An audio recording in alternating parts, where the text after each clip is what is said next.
Hello friends, मैं हूं सत्यम और आप हमारे यूट्यूब चैनल देख लेंगे guys, brilliant study centre. So guys then finally हम लोग एक और नई वीडियो के साथ आ चुके हैं, जो आप लोग का अकाउंटेंसी।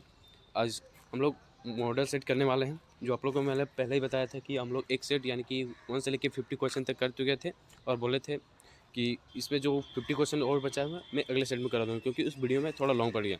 तो आप लोग वो वीडियो को भी देख सकते हैं और जो नए आए वो भी देख सकते हैं। तो गाइस मैं बता दूं, जितने भी नए इस चैनल में आए तो प्लीज़ इस चैनल को सब्सक्राइब कर दीजिएगा, ताकि आप लोग को फुल कॉमर्स फैकल्टी के भी जितने भी स्टूडेंट हैं तो आप लोग को बहुत ही हेल्पफुल मिलेगा इस वीडियो के थ्रू। और आप लोग को एग्जाम में इस क्वेश्चन में जो करवा रहा हूँ मॉडल सेट 1 से लेकर 100 क्वेश्चन तक, आप लोग पहला वीडियो भी जाके देख सकते हैं और नए आए वो भी अभी अभी देख सकते हैं। तो गाइस मैं बता दूँ आप लोग को कि बोर्ड एग्जाम हमारा नज़दीक आ चुका है। जितना से जितना जल्दी हो सके हम लोग को फुल प्रैक्टिस करना है, जोर दोनों से प्रैक्टिस करना है। तो मैं पहला से 50 क्वेश्चन तक पहला सेट में कर दिया हूँ। आप उस वीडियो का अगर आप नहीं देखें तो मैं लिंक डिस्क्रिप्शन में दे रखूँगा, आप वहाँ पे जाके देख सकते हैं। इस सारे जो 1 से लेकर 50 क्वेश्चन तक जो फुल आंसर है, तो आप लोग वहाँ पे जाके देख सकते हैं। मैंने इसका full solution with explanation and full detail समझाया। तो हम लोग 50 क्वेश्चन तक कर चुके थे। जो हमारा 50वां क्वेश्चन जो था बैलेंस शीट ऑफ पेटी कैशबुक इज एसेट्स हम लोग कर चुके थे। तो हम लोग चलेंगे 51 क्वेश्चन से।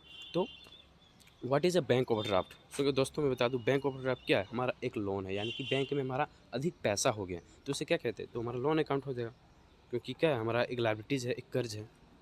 तो next, credit balance of a bank account indicates. So guys इस क्वेश्चन में पूछा जा रहा है कि यदि आपका बैंक अकाउंट में क्रेडिट बैलेंस हो तो क्या करेंगे। अमाउंट डिपॉजिट है या ओवरड्राफ्ट फ्रॉम बैंक है या बोथ ए एंड बी है, none of this. So guys मैं बता दूं, अगर क्रेडिट बैलेंस है तो आप लोग को ओवरड्राफ्ट है, यानी कि बैलेंस पे करना है आपको बैंक में, तो हमारा क्या सही ऑप्शन बी हो जाएगा, ओवरड्राफ्ट फ्रॉम बैंक। तो मैं इसे थोड़ा छोटा कर लेता हूँ दोस्तों। Next, debit balance in the bank column of a cash book means. तो कैश डेबिट बैलेंस को जब भी आप कैश बुक बनाते हैं, यानी कि कैश बुक जब भी बनाते हैं तो इधर डेबिट इधर क्रेडिट होता है। तो क्रेडिट तरफ क्या कैश एंड बैंक कॉलम का होता है, एंड क्रेडिट तरफ उधर भी बैंक एंड ओवरड्राफ्ट को माना जाता है। तो हमारा इसमें सही ऑप्शन क्या हो जाएगा, डेबिट बैलेंस, यानी कि debit balance of a bank column, यानी कि डिपॉजिट कर रहा है डेबिट बैलेंस, पैसा आ रहा है, तो इसका सही ऑप्शन क्या हो जाएगा, डिपॉजिट। तो डिपॉजिट इसका सही आंसर ऑप्शन है। Next, the periodic total of sales return journal is a posted to. So guys इस दो क्वेश्चन में पूछा जा रहा है कि यदि सेल्स रिटर्न पूरा जर्नल में सेल्स पर आप लोग सेल्स किए और उसे रिटर्न हो रहा है गुड्स, तो आप किस अकाउंट में उसे यानी कि पोस्ट करेंगे। तो सबका एक अलग अकाउंट है, सेल्स का अलग अकाउंट है, परचेज का अलग अकाउंट है, सेल्स रिटर्न का अलग अकाउंट है, परचेज रिटर्न का अलग अकाउंट है। तो हम लोग जब सेल्स रिटर्न हो रहा है तो उसमें सेल्स रिटर्न डालेंगे, तो इसका सही ऑप्शन क्या हो जाएगा, सेल्स रिटर्न अकाउंट। तो इसका सी ऑप्शन क्या हो जाएगा, डी, सेल्स रिटर्न अकाउंट, क्योंकि sales return is journal post sales return account. Next, purchase book is use to record. So guys इस क्वेश्चन में पूछा जा रहा है कि परचेज बुक में आप लोग पढ़ेंगे subsidy book 1 and 2। Subsidy book 1 में जो है full cash only cash transaction का रिकॉर्ड किया जाता है, और सब्सिडी बुक में फुली क्रेडिट यानी कि जितना भी उधार होता है सब्सिडी बुक 2 में किया जाता है। तो सब्सिडी बुक में बता दूं आप लोग को यही सब आता है, purchase book, sales return book, purchase return book, journal proper, सारा हम लोग इसी में आ जाएगा। तो इसमें क्या हो जाएगा, purchase book all credit purchase of goods. तो इसका सही ऑप्शन क्या हो जाएगा, C, all credit purchase of goods. सही ऑप्शन हमारा सी होगा दोस्तों, आप लोग अच्छी तरीके से देख लीजिएगा। Next, purchase return books is use to record.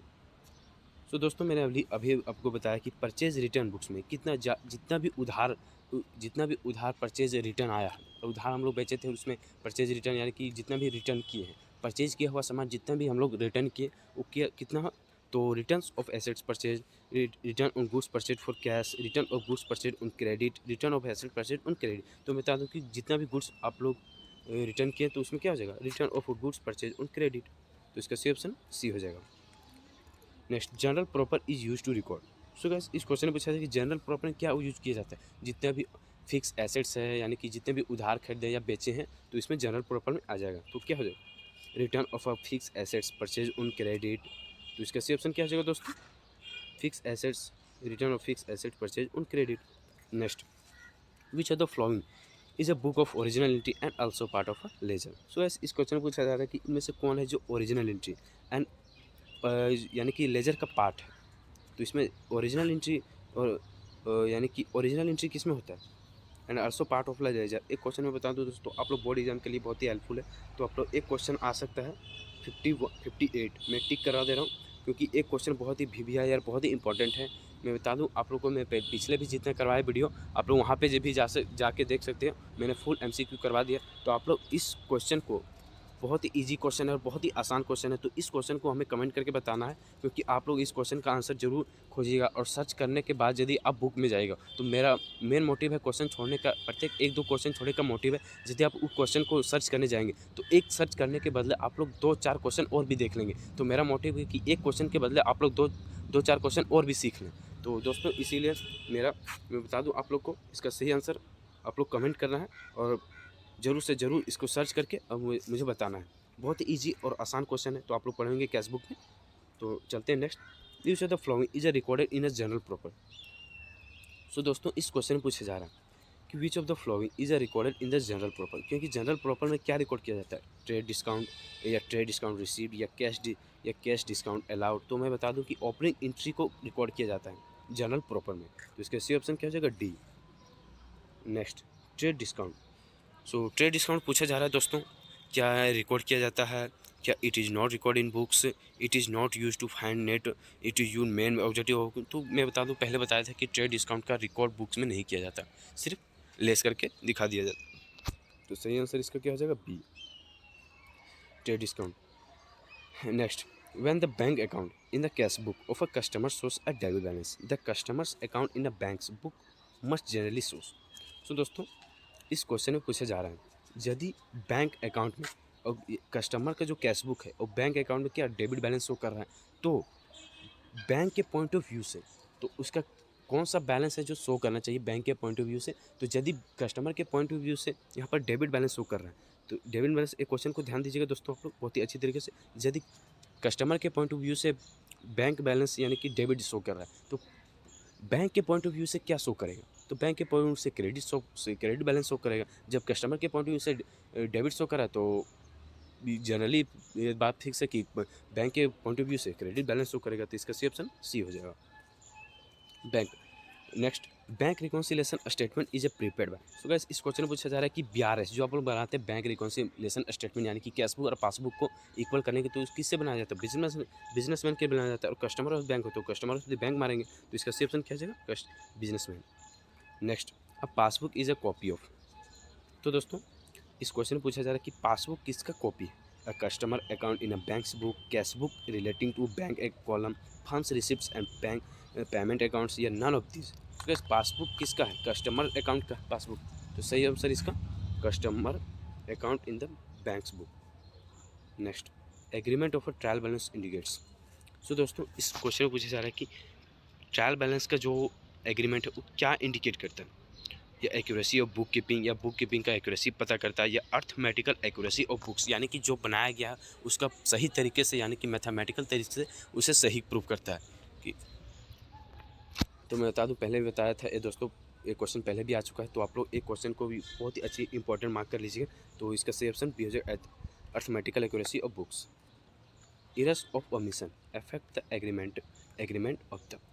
So दोस्तों इस क्वेश्चन में पूछा जा रहा है कि आप लोग पढ़े होंगे रेक्टिफिकेशन ऑफ एरर, तो उसमें आता है error of omission, error of principle, error of commission और कंपनसेटिंग एरर। तो 4 तरह की एरर है। तो मैं ऑब्जेक्टिव आप लोग ये फिक्स कर लीजिए कि एरर कितने प्रकार के, 4 प्रकार के। पहला का नाम है, तो अब पहला का जो नाम है दोस्तों कंपनसेट यानी कि कंपनसेट एरर चौथा है। और पहला जो है आप लोग का error of principle, error of omission, error of commission and error of compensate यानी कि एरर। तो इसका सही आंसर क्या हो जाएगा दोस्तों, error of omission affect the agreement, यानी कि एरर ऑफ ओमिशन किस में अफेक्ट करता है, बैलेंस शीट में, ट्रायल बैलेंस में, नेदर ऑफ टू में, या नन ऑफ दीज में। तो मैं बता दूँ एरर ऑफ ओमिशन यानी कि फुली पार्टली रिकॉर्ड करना भूल जाता है, तो ये बिफोर ट्रायल बैलेंस में होता है। तो इसमें हो जाएगा neither of the two. Choose the correct answer from the following. So दोस्तों इस क्वेश्चन में पूछा जा रहा है कि इस स्टेटमेंट में कौन सा स्टेटमेंट है जो सही है। तो बता दूँ trial balance is an account, trial balance एक अकाउंट नहीं है, वो एक स्टेटमेंट है। बैलेंस शीट डेबिट है, तो दोस्तों ये फुली गलत है, क्योंकि बैलेंस शीट में डेबिट क्रेडिट नहीं होता है, एसेट्स एंड लायबिलिटीज होता है। तो इसका सही आंसर क्या होना चाहिए दोस्तों, अ trial balance is a prepaid ना अर्थमेटिकल एक्यूरेसी ऑफ अकाउंट्स, क्योंकि ट्रायल बैलेंस आप लोग अभी भी पढ़ें कि अर्थमेटिकल एक्यूरेसी पता करता है। Next, while posting 10 is a missing which error is called. So guys इस क्वेश्चन में पूछा जा रहा है कि यदि पोस्टिंग करते समय एक 0 अगर छोड़ दिया तो उसे क्या कहेंगे, ओमिशन कहेंगे, क्योंकि ओमिशन में पार्टली ओमिशन होता है, एक फुली ओमिशन होता है, क्योंकि रिकॉर्ड करना भूल जाता है। तो उसे क्या कहेंगे, एरर ऑफ ओमिशन। तो हमारा सी ऑप्शन ए हो जाएगा। Depreciation is an. So guys इस क्वेश्चन में पूछा जाए कि डेप्रिसिएशन क्या है। डेप्रिसिएशन एक प्रोविज़न है, उसे प्रोविज़न यानी कि प्रावधान है, यानी कि एक्सपेंस नहीं है ना कि इनकम है। प्रोविज़न मतलब क्या होता है, सारे डेप्रिसिएशन यानी कि सारे चीज़ को जो इकट्ठा करना या कलेक्ट करना, तो इसी को कहते हैं प्रोविज़न। तो डेप्रिसिएशन क्या है, प्रोविज़न है।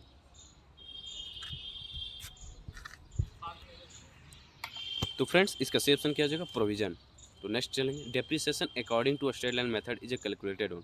सो दोस्तों इस क्वेश्चन में पूछा जा रहा है कि डेप्रिसिएशन अकॉर्डिंग टू ऑस्ट्रेलियन, यानी कि आप लोग ऑस्ट्रेलियन का 3 नाम है, fix instalment method, straight line method and क्या है, ओरिजिनल कॉस्ट मेथड। तो इसका सही आंसर क्या हो जाएगा, ओरिजिनल कॉस्ट में निकाला जाता है ऑस्ट्रेलियन मेथड। तो इसका सही आंसर सी हो जाएगा।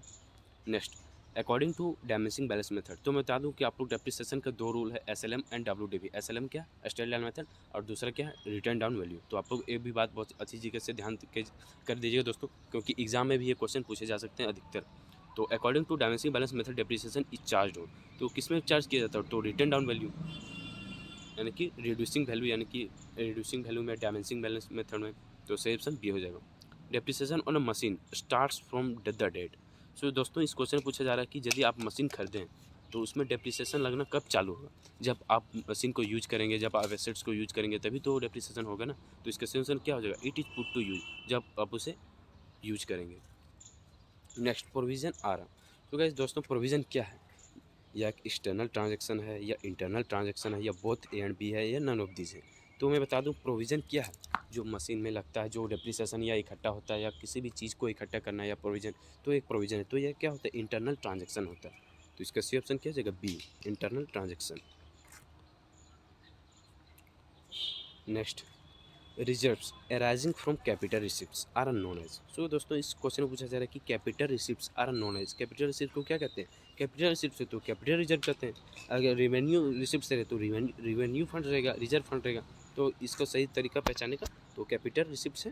तो आप लोग दोस्तों एग्जाम में ये तरीका बहुत ही अच्छी तरीके से काम करेगा। तो आप लोग कैपिटल रिसिप्ट से तो क्या कैपिटल रिजर्व होगा। Next, treating capital expenditure as a revenue expenditure result is creation of. यदि एक्सपेंडिचर यानी कि कैपिटल एक्सपेंडिचर और रेवेन्यू एक्सपेंडिचर का रिजल्ट क्रिएशन किया जाए तो उसका रिजल्ट क्या निकलेगा, सीक्रेट रिजर्व, यानी कि इन दोनों के रिजर्व में जो अलग रिजर्व निकलेगा। तो मैं बता दूं कि 3 तरह का रिजर्व होता है, capital reserve, capital expenditure, revenue expenditure and deferred revenue expenditure. तो हम लोग जनरली अभी 2 प्रकार के पढ़ते हैं, capital expenditure and revenue expenditure. तो इसमें क्या हो जाएगा, secret reserve. Next, one who draws the bill is called. So दोस्तों क्वेश्चन नंबर 75 में पूछा जा रहा है, जो बिल लिखता है उसे क्या कहते हैं। जो मैं बता दूं दोस्तों, जो बिल लिखता है उसे क्या कहते हैं, ये ड्रॉवर कहते हैं, फिर जो बिल लिखता है उसे ड्रॉवर कहते हैं। तो इसका सही आंसर क्या हो जाएगा, ए। तो इसका सही आंसर ए हो जाएगा। अब bill of exchange is a drawn by. तो दोस्तों मैं बता दूं कि बिल ऑफ एक्सचेंज किसके द्वारा ड्रॉवर किया जाता है, तो क्रेडिटर के द्वारा। यदि हम उधार सामान खरीदते हैं तो बिल कौन देगा, बगल वाली देगा, यानी कि अपोजिट साइड वाला। तो क्या क्रेडिटर है। तो सही आंसर क्या हो जाएगा, B, creditor. When a discounted bill is a dishonor, the drawer gives credit to। सो दोस्तों इस क्वेश्चन में पूछा जा रहा है कि जब ड्रॉवर यदि ड्रॉवर बिल लिखता है और वह डिजोनर हो जाता है तो कौन सा अकाउंट है जो क्रेडिट किया जाता है। तो यदि बिल रिसीव कर रहा है अगर वह डिजोनर है तो बिल्स को क्या क्रेडिट कर देगा, जब ये बिल्स लेने समय उसको डेबिट कर रहा है तो अगर डिजोनर है तो उसको क्रेडिट कर देगा, सिंपल सी बात है। तो आप लोग इसमें क्या करेंगे, bills receivable account. Next, how many parties are there of a bill of exchange. So दोस्तों इस क्वेश्चन में पूछा जा रहा है कि बिल ऑफ एक्सचेंज में कितने पार्टीज होते हैं। तो बिल ऑफ एक्सचेंज में बता दूं टोटल 3 पार्टीज होते हैं। सो दोस्तों मैं बता दूं कि बिल ऑफ एक्सचेंज में 3 पार्टीज होता है। पहला पार्टीज क्या है, ड्रॉवर, दूसरा पार्टीज है ड्रॉवी एंड तीसरा पार्टीज है पेई। तो इसका सही आंसर क्या हो जाएगा, 3। Next, in a case of a non agreement of a trial balance the account is a temporarily put to. So दोस्तों अगर ट्रायल बैलेंस में, सो दोस्तों इस क्वेश्चन में पूछा जा रहा है 79 में, यदि ट्रायल बैलेंस में अगर मैच लास्ट में नहीं होता तो हम लोग कौन सा अकाउंट खोलते हैं। तो जनरली सस्पेंस अकाउंट खोलते हैं जब मैच नहीं होता है। तो इसका सही आंसर क्या हो जाएगा, ऑप्शन सी। तो इसको थोड़ा छोटा कर लेता हूँ दोस्तों एंड चलते हैं हम लोग नेक्स्ट क्वेश्चन में। Rectification after preparation of a final accounts is a done through.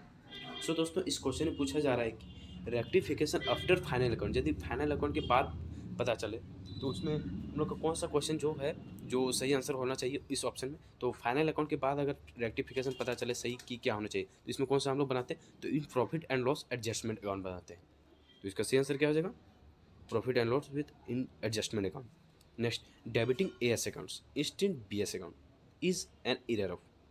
So दोस्तों इस क्वेश्चन में पूछा जा रहा है कि यदि डेबिटिंग ए अकाउंट में बीएस अकाउंट में अगर पोस्टिंग करे तो गलत पोस्टिंग है, रॉन्ग पोस्टिंग है, तो पोस्टिंग किस में होता है, कमीशन में। तो इसका सही आंसर क्या हो जाना चाहिए, कमीशन। तो इसका सही आंसर होगा B. Next, balance sheet is a, तो बैलेंस शीट एक क्या है ना, अकाउंट है, स्टेटमेंट ऑफ अफेयर्स है, तो मैंने पहले बताया था कि एक स्टेटमेंट है एसेट्स एंड लायबिलिटीज का जो financial position of business transaction का बताता है। तो इसका सही आंसर क्या होना चाहिए दोस्तों, A. Next, the excess of a credit in the profit and loss account is called. तो दोस्तों मैं इस क्वेश्चन में बता देना चाहता हूँ, यदि आप लोग फाइनल अकाउंट्स पढ़े होंगे और प्रॉफिट एंड लॉस अकाउंट यदि आप लोग बनाए होंगे, तो यदि आप जब बैलेंस करते होंगे प्रॉफिट एंड लॉस अकाउंट का, तो क्रेडिट साइड जो आता है यदि अधिक आ जाता है तो उसे डेबिट बैलेंस में घटा देते हैं, तो हमारा नेट प्रॉफिट निकल जाता है। तो आप लोग ये जनरली पढ़े होंगे। तो यदि क्रेडिट साइड यदि आप बनाते होंगे ट्रायल बैलेंस, तो क्रेडिट ए हो गया हमारा डेबिट साइड एंड ए हो गया क्रेडिट साइड, और यदि क्रेडिट साइड में अधिक आ जाता है अमाउंट तो डेबिट साइड में हम लोग घटा देते हैं, तब हम लोग का नेट प्रॉफिट निकल जाता है। तो नेट प्रॉफिट हम लोग का क्या, यानी कि क्रेडिट साइड बैलेंस अधिक होना चाहिए और डेबिट साइड कम होना चाहिए। तो इसका सही आंसर क्या होना चाहिए दोस्तों, इसका होना चाहिए सही आंसर, तो नेट प्रॉफिट हम लोग का हो जाएगा, क्योंकि क्रेडिट साइड अधिक है, excess of credit side in profit and loss तो is equal to net profit. Next, closing stock given in trial balance is a shown. तो दोस्तों आप लोग यदि ट्रायल बैलेंस में क्लोजिंग स्टॉक दिया है तो हम लोग वैल्यूएशन इन्वेंट्री में, यानी कि वैल्यूएशन ऑफ इन्वेंट्री के तौर पर यदि ट्रायल बैलेंस में क्लोजिंग स्टॉक दिया हो तो हम लोग इसमें कहाँ शो करते हैं, यदि ट्रायल बैलेंस में दिए तो हमें सिर्फ एसेट साइड एंड सिर्फ बैलेंस शीट में शो करते हैं, बाकी शो नहीं करते हैं क्लोजिंग स्टॉक, क्योंकि ये ट्रायल बैलेंस में अंदर है। तो इसका सही आंसर क्या होना चाहिए दोस्तों, balance sheet. Next, prepaid expenses given in the trial balance is a in. तो दोस्तों प्रीपेड एक्सपेंसेस, पेड, एडवांस, ये सब क्या हमारा एसेट्स है। तो एसेट्स हम कहाँ शो करते हैं, बैलेंस शीट में, क्योंकि बैलेंस शीट में एसेट्स एंड लायबिलिटीज होता है। तो इसका शो कहाँ करते हैं, प्रीपेड एक्सपेंसेस बैलेंस शीट। तो इसके सही आंसर हो जाएगा सी। नेक्स्ट, थोड़ा मिटा देता हूँ। तो closing stock was over valued by 15,000 last year, what will be the effect. So दोस्तों इस क्वेश्चन पूछा जा रहा है कि क्लोजिंग स्टॉक ओवर वैल्यूड 50,000 है लास्ट ईयर में, तो इसका इफेक्ट क्या होगा। तो last year profit will be shown more than and current year profit will be shown less. तो इसका सही आंसर ये हो जाएगा, क्योंकि लास्ट ईयर में प्रॉफिट मोर था एंड करंट ईयर में प्रॉफिट लेस है। तो इसका सही आंसर क्वेश्चन में बताया गया है दोस्तों, लास्ट ईयर में 50,000 था ओवर वैल्यू। तो सही आंसर आप लोग कोई भी मार सकते हैं, जनरली ऑप्शन यही होगा। Next, full claim accepted by insurance company on a loss of stock by fire, it will be credited। सो दोस्तों इस क्वेश्चन में पूछा जा रहा है कि यदि आप इंश्योरेंस से, अरे ये रिलेटेड कहाँ है स्टॉक, और स्टॉक कहाँ से रिलेटेड होता है, ट्रेडिंग अकाउंट से। और यदि आप लोग फुल क्लेम यानी कि इंश्योरेंस कंपनी से फुल क्लेम यानी कि फुल स्टॉक के तौर पर पैसा जो है उसका जो वैल्यू मिल गया इंश्योरेंस कंपनी, तो उसे कहाँ क्रेडिट करेंगे, तो ट्रेडिंग अकाउंट में करते हैं, क्योंकि स्टॉक से जितना रिलेटेड होता है, जितना परचेज से जितना कैरेज इन्वर्स से होता है, तो हम लोग कहाँ करते हैं, ट्रेडिंग अकाउंट में करते हैं। तो इसका सही ऑप्शन क्या हो जाएगा दोस्तों, trading account. Next, which of the following is included in final account. So दोस्तों इस क्वेश्चन पूछा जाए कि फाइनल अकाउंट में कौन इंक्लूड है, तो ट्रेडिंग भी बनाते हैं, प्रॉफिट एंड लॉस भी बनाते हैं, तो बैलेंस शीट भी बनाते हैं। तो आप लोग बनाएंगे फाइनल अकाउंट, तो इसका सही आंसर डी हो जाएगा, all of this. Next, every adjustment requires treatment at. So दोस्तों इस क्वेश्चन में पूछा जा रहा है कि हर एडजस्टमेंट का, प्रत्येक एडजस्टमेंट का कितने बार ट्रीटमेंट करते हैं, तो दो जगह ट्रीटमेंट करते हैं, एक पीएलआर में और यानी कि बैलेंस शीट में, क्योंकि यदि अगर डेप्रिसिएशन है तो डेप्रिसिएशन हम लोग पीएल में भी दिखाते हैं और डेप्रिसिएशन हम लोग फिक्स एसेट का बैलेंस शीट में भी शो करते हैं। तो इसका सही आंसर क्या हो जाएगा, 2 place balance sheet and profit and loss में। Next, reserve for bad and doubtful debts is a made on. तो रिजर्व और बैड यानी कि डाउटफुल यानी कि पैसा अगर डूबने की संभावना है तो किस पर डूबेगा, क्रेडिटर पर थोड़ी ना डूबेगा, क्योंकि तो वो तो क्रेडिटर है, हम लोग उससे लिए, डूबे किस पर, जिससे हम पैसा दिए, तो दिए पैसा किसे कहते हैं, डेटर कहते हैं, तो डेटर से ही डूबेगा ना। तो इसका सही आंसर क्या हो जाएगा, B, debtor. Next, adjustment expenses subtracted from respective expenses and shown and assets are called. So दोस्तों इस क्वेश्चन में पूछा जा रहा है कि adjustment expense subtract from respective expenses and shown as assets. तो यदि एक्सपेंस है यानी कि एक्सपेंस से एडजस्टमेंट में दिया है, यानी कि तो सब्ट्रैक्ट कहाँ पे करेंगे, रिस्पेक्टिव एक्सपेंस से, यानी कि एक्सपेंस हमारे ज़्यादा खर्चा हो यानी कि उसे पे कर दिए तो हमारा कौन सा एसेट्स हो रहा है, और एसेट्स में पूछा है तो एसेट्स में कौन सा शो करेंगे, तो प्रीपेड एक्सपेंसेस, क्योंकि हम उसका अधिक दे दिए तो प्रीपेड एक्सपेंसेस क्या हमारा एसेट्स है, और एसेट्स में पूछा है तो इसका क्या हो जाएगा, सही answer prepaid expenses. Next, closing stock given in the trial balance. तो दोस्तों मैं अभी भी बताया कि closing stock given in the trial balance में दिया है तो इसका सिर्फ बैलेंस शीट में शो करते हैं। Next, provision is. सो दोस्तों प्रोविजन क्या है, एप्रोप्रिएशन ऑन प्रॉफिट है या चार्ज ऑन प्रॉफिट है या बोथ है। तो मैं बता दूं प्रोविजन एक चार्ज ऑन प्रॉफिट है, चार्ज अगेंस्ट प्रॉफिट आप लोग पढ़ेंगे रिजर्व एंड प्रोविजन में। तो एक प्रोविजन क्या है, चार्ज अगेंस्ट यानी कि charge on profit. Next, prepaid rent is shown as. So guys prepaid rent में अभी भी बताया कि आप लोग का यदि प्रीपेड हो, एडवांस हो, एक्रूड हो, पेड हो तो क्या है हमारा एसेट्स है, और एसेट्स हम लोग शो करते हैं बैलेंस शीट में। तो प्रीपेड रेंट है यानी कि हमारा एसेट्स हो गया। तो एसेट्स में कौन एसेट्स आ गया, करंट आ गया, करंट लायबिलिटीज आ गया, फिक्स एसेट्स आ गया या इनकम आ गया। तो मैं बता दूं कि आप लोग पढ़ेंगे करंट एंड फिक्स, जो मोर देन लेस देन यानी कि मोर देन जो 1 ईयर यानी कि एक साल से जो अधिक यूज करता है उसे फिक्स कहते हैं, और जो एक साल के अंदर ही दे देता है उसे करंट कहते हैं। तो एक साल के अंदर क्या एसेट्स यानी कि प्रीपेड रेंट हो तो 2 साल, 4 साल, 5 साल थोड़ी ना देगा रेंट, क्योंकि जो एक साल के अंदर जो 2-4 महीने के लिए वही ना देता है। तो इसका क्या हो जाएगा, current assets. Next, excess of assets over liabilities is equal. तो आप लोग पढ़े होंगे accounting equation, assets is equal to liabilities plus capital. तो एसेट्स साइड अगर अधिक आ गया और लायबिलिटीज साइड कम आ गया तो मैं बता दूं एसेट्स आपका है जो जिस पर आपका राइट है, और लायबिलिटीज क्या हो गया, आपका कर्ज हो गया। अगर जिस पर आपका राइट है, आपका एसेट्स, आपका संपत्ति अगर अधिक आ गया तो आप लोग क्या प्रॉफिट होगा, यानी कि कैपिटल, कैपिटल आपका पूंजी है वो। तो इसका सही आंसर क्या होगा दोस्तों, C capital. Next, which of the following is a correct. So दोस्तों इस क्वेश्चन में पूछा जा रहा है कि इनमें से कौन है जो करेक्ट है। तो अकाउंटिंग इसमें पढ़ेंगे, मैंने अभी भी बताया आप लोग को, assets is equal to liabilities plus capital, और जो जहाँ लेस करना है तो वहाँ लेस करते हैं, जहाँ माइनस करते हैं वहाँ माइनस करते हैं। तो assets is equal to liabilities plus capital, तो इनमें से कौन सा सही है दोस्तों, तो capital is equal to assets minus liabilities, यानी कि उधर एसेट्स को इधर लाएंगे यानी कैपिटल को इधर लाएंगे तो वो माइनस में चला जाएगा liabilities, and capital is equal to liabilities हो जाएगा, assets minus liabilities. Next, incomplete record system of a book keeping. So दोस्तों इनकम्प्लीट रिकॉर्ड सिस्टम आप लोग पढ़े होंगे, सिंगल एंट्री सिस्टम जिसे कहते हैं। तो incomplete record system book keeping क्या है, इस बेस्ट सिस्टम है या साइंटिफिक सिस्टम है, इनकम्प्लीट सिस्टम है या मोस्ट पॉपुलर। तो मैं बता दूं इनकम्प्लीट रिकॉर्ड सिस्टम क्या है, इनकम्प्लीट सिस्टम है। ये जनरली बहुत ही नॉर्मल क्वेश्चन है दोस्तों, तो आप लोग ये भी टिक करके मार सकते हैं, incomplete system. Hard copy printer is. तो हार्ड कॉपी कौन प्रिंट करता है, आउटपुट डिवाइस करता है, इनपुट करता है, पावरफुल कंप्यूटर करता है या एकोमोडेटर। तो हार्ड कॉपी कौन करेगा, आउटपुट ही करेगा ना, इनपुट तो कैसे करेगा, इनपुट को इंस्ट्रक्शन भेजता है और आउटपुट क्या देता है, तो आउटपुट हो जाएगा इसका सही answer. Next, computerize accounting advantage are. तो दोस्तों कंप्यूटराइज अकाउंटिंग का एडवांटेज पूछा है तो आप लोग इसे में कभी मार सकते हैं, तो क्विकली है, एक्यूरेसी है एंड रिलेवेंस है, तो ऑल ऑफ दीज इसका सही आंसर हो जाएगा। Next, how many bytes there in a kilo bytes. तो किलो बाइट्स यानी कि 1 किलो बाइट्स में कितना बाइट्स होता है, तो आप लोग पढ़ेंगे 1 kilo bytes is equal to 1024 यानी कि 1024 बाइट्स किलो बाइट्स। तो इसका सही आंसर सी हो जाएगा दोस्तों, इसका सही आंसर सी हो जाएगा आप लोग। तो इसका सही आंसर क्या हो जाएगा दोस्तों, सी। तो आप लोग टिक कर लीजिएगा, थोड़ा सा टिक नहीं हो रहा है, इसमें बैक हो जा रहा है। तो इसी के साथ मैं दोस्तों बता दूं आप लोग के लिए एग्ज़ाम के लिए बहुत ही इंपॉर्टेंट, बहुत ही हेल्पफुल है। तो आप लोग यहाँ पे जाके हमारे चैनल को सब्सक्राइब कर दीजिएगा एंड लाइक कर दीजिएगा प्लीज़ दोस्तों, क्योंकि मैं एक वीडियो रोज़ आपके लिए डाल रहा हूँ। और इतना एमसीक्यू मैं बता दूं कि बोर्ड एग्जाम में फिक्स तो रहेगा ही रहेगा, जितना मैं वीडियो डालूंगा उससे कहीं भी एग्जाम में बाहर नहीं होगा। तो आप लोग पहला वीडियो आप लोग जा के देख सकते हैं। और मैं बता दूँ आप लोग के लिए, तो मैं ये सब क्वेश्चन का भी पहले वीडियो में सोल्यूशन कर चुका हूँ, तो आप लोग वहाँ पे जाके देख सकते हैं। तो दोस्तों मैं बता दूँ आप लोग के लिए, यदि आप लोग इंग्लिश क्लास 11th